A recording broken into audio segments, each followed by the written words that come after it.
please. We were saying that it was the right moment to seize the fact that people are looking at us going, that's why you were in a tent. Now we see why. And that we were talking about coordinated actions throughout the country in order to solidify our movement and stretch its reach and show solidarity elsewhere in the country.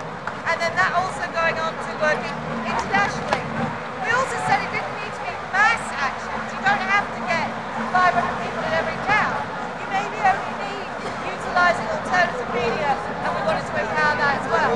The opportunity to stand at Barclays and make your little protest, but I'll make it Blackpool and someone else making Clitheroe and someone else in Scotland. And we get that, and then we document that. So we start spreading it, get occupied or commonly recognised outside of just being here at St Paul's. Because there were lots of camps and lots of interest in the beginning throughout the country, and it's worth reviving that. And we've also said about coordinating with international activities in the same way as well, and keeping ourselves as Occupy the movement rather than just Occupy London.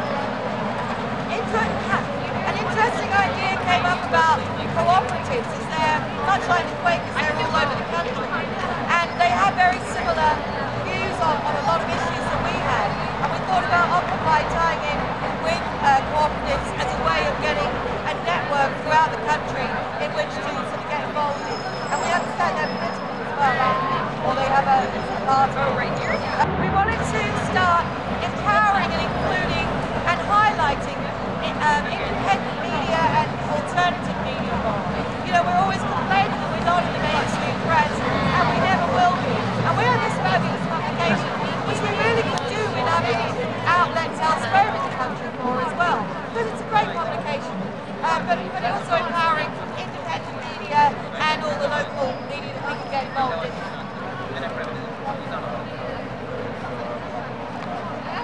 Yes, and like a share, I'm involved in anti-fracking. And I know elsewhere there are people involved in, the Mel's Bill of Rights and things like that. But we are all little bits, but there's still strands that need to be more of why we came to Occupy at the beginning. And we came to Occupy at the beginning to deal with the banks, the corruption in our government, and the undue influence that corporations have on the way we live our lives. They have far more influence than we have.